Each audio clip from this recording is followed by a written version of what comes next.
السلام علیکم.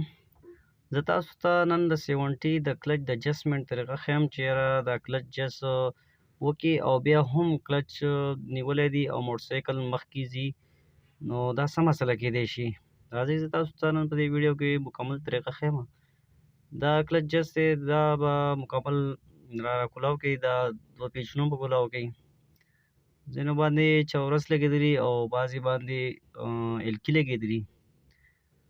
دا کولاو کوي دا کلچ جس دی نو دا مکمل پلی پکې ډېر زیات دی، نو دې نه به دا وړوکی جس را درې کوي، بیا به دا ورم را وباسئ او دا چورس پیچ لګېدلی دا به کولاو کوي، دا اجسټمنټ به ترې را کولاو کوي.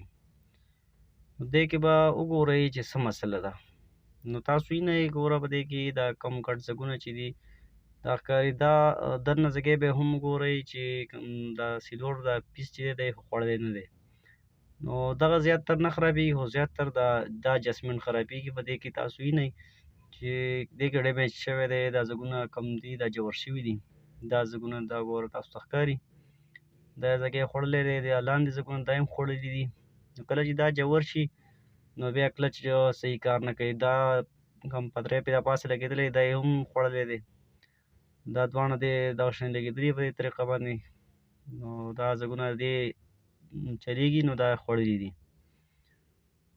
دا کم کټ ورم دی، دې کې دلته ربړونه لګېدلي، ربړونه هم کمزوري شي، خراب شي. دلته سپرینګ لګېدلی، نو دا به پاک صفا راوینځئ او پټرولو باندې راوینځئ، پټرول صحیح صفا شي. نو چې کله دا پاک راوینځلی شي یا دا به نوی ورم راواخلئ.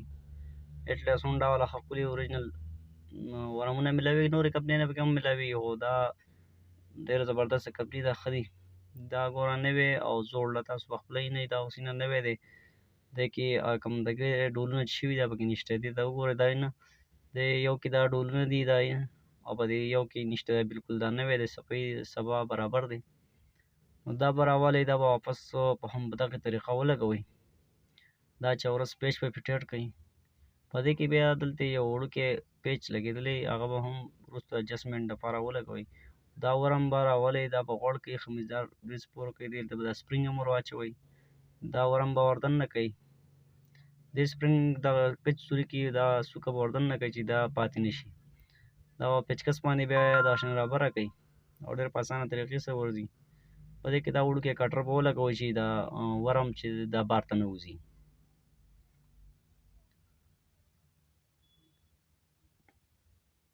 اوس دا اجسټر دی، دا اجسټر به په دې پټۍ باندې د پاسه ولګوئ، دغه کې خپلې چوړۍ پکې. او دا نوی نو چونکې دا بیل بیل راځي نو دا به ټول بیل بیل فټ کېږي. نو دغه به داسې اجسټمنټ برابر کړئ چې په دې کې ډېر زیات پلی نه وي او ډېر ټیټ هم نه وي. په دې طریقه باندې چې دا ګورئ دغه شان لږ لږ پلی پکې وي، نه نارمل به یې پرېږدئ چې ډېر زیات ټیټ وي، نو بیا کلچ چې دی نو دا زر خرابوي.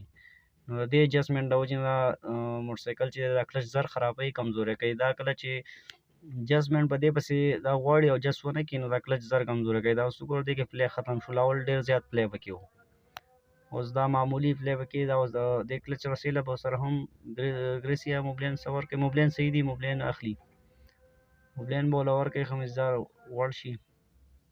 دا اوس وګوره اجسټمنټ څومره ښکته لاړه، دا نټونه پورته لاړه.